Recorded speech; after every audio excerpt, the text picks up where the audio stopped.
So I have this very good friend of mine visiting from Germany for the last couple of days, and he's doing very well. He has a small company in Germany. He's producing electricity to wind turbines, and we spoke about how shitty the dating market is. I don't know what this is in Europe, but he said it's very, very bad.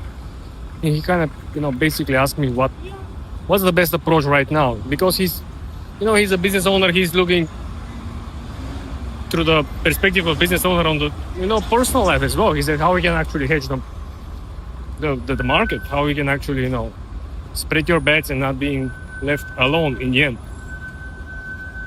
And we had discussions, how his closest circle of friends got girlfriends or wives. The thing that we kind of agreed is that if you don't have, I would say, this might sound crazy, but I would say if you don't have like $100 million, stuck up, not talking about net worth, I'm talking about $100 million sitting somewhere doing nothing. You have them for plan B if things don't work out, if your business stops working, if let's say there's a fucking nuclear war in your farmland, cannot sell the produce that is producing.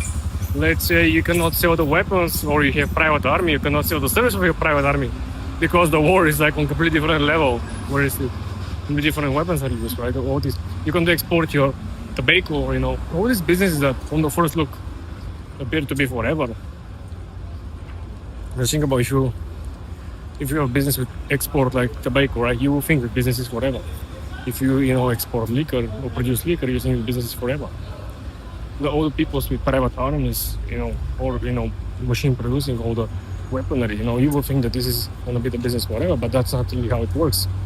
Because if you really think twice, if the actual sentiment on the war changes, the business is not going to work. So we kind of agreed upon the $100 million to be the financial cushion that you should have aside from your business, aside from your assets or investments on the side. If you have $100 million, then you can basically go and waste your time on dating, waste your time on really trying to curate wife or girlfriend. Again, I'm not excluding having sexual contact or one night stands, whatever. But because entering into the dating world, it's a wasteland. If you really think about all the people who are actually doing so are super, super irresponsible, because you're trading your time for absolutely zero output. It's like you're trading your financial resources, your financial time that could be converted into financial resources for the least probability output, the least probability of return on investment. If you just think about this, right? That's why we agreed on $100 million that you can basically not do anything else but just try to find your perfect wife or build the perfect family or focus on whatever. You want to build a legacy, you want to build a fucking Duck Dynasty type of shit, right? You can. But if you don't have $100 million, don't waste your time. And that's equally important, and I believe true if you're a woman as well. If you're a woman who wants to make a lot of money, why would you focus on getting men? If you're a man, why would you focus on him? That's pointless in the grand scheme of things. Because if you look back in 2019, when everyone's kind of buying, these stupid pre-owned vehicles, and they're paying like 40-50% above market value for pre-owned vehicle, and the smart geeks, you're computing, if you just put this in your retirement account, after 20, 35, 40 years, how much it will cost. So this again proves the point that the 40 to 50,000, if you do the right computation, if you do the 10, 15 to 12, maybe on average, your $25,000, $30,000 pre-owned car will be, equivalent to 60, 65, 70,000, which it's a substantial difference compared to the original net value of the position, right?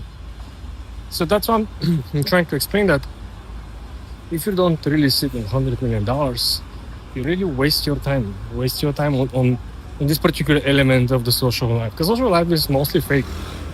I don't know where you are from watching this film, But in New York, honestly, I haven't met a single person that is legit. Everyone is doing some scamming, whatever, friends, family, the world. It's all legit people. So this basically indicates something very interesting. Exchanging very particular precious time that you can, inject into your business, having greater ROI. And nothing to, I cannot imagine looking back, and you look and say, oh my gosh, why did I spend 6 years building my $100 million business and feel bad about it? But I can maybe not only look back, but I can point out some people that definitely can look back and be, oh shit, why did they this girl, or why did this, because you know how stupid this is? This is basically, most of these relationships are going to zero. They're like these fake crypto coins, they go to zero. And this is not exaggeration.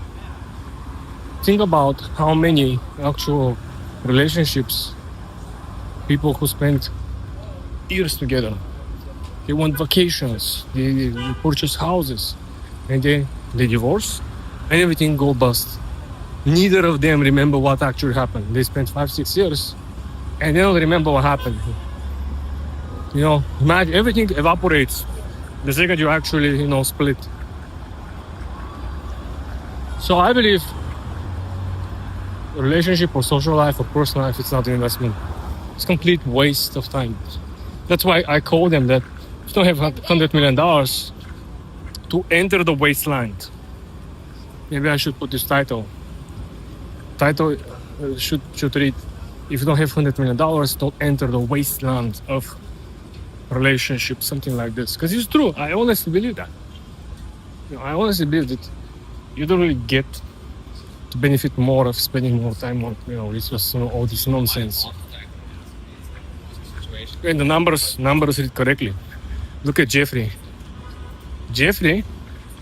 Bezos lost what? Half his net worth over some bimbo, right? His ex-wife. Imagine losing $50 billion. Just because. Also, imagine if he actually focused 100% on Amazon from the get-go. No time family, no time other nonsense. He was so successful with the family. Imagine how successful he would have been even without the family and other nonsense. We can just regular, right? I want you to remember this. This is very, very not logical. But again, if you come down and think through deeply, you understand that that's the only way to do it. Having a lot of money, detached from the real network, and then you can do whatever you want. Then you can spend the rest, 10 years just fucking dating. You can travel around the world. You just pick some woman that actually deserves your attention. And you can spend months testing her loyalty, her capabilities, her knowledge, her common sense. We all know how women lack common sense, right?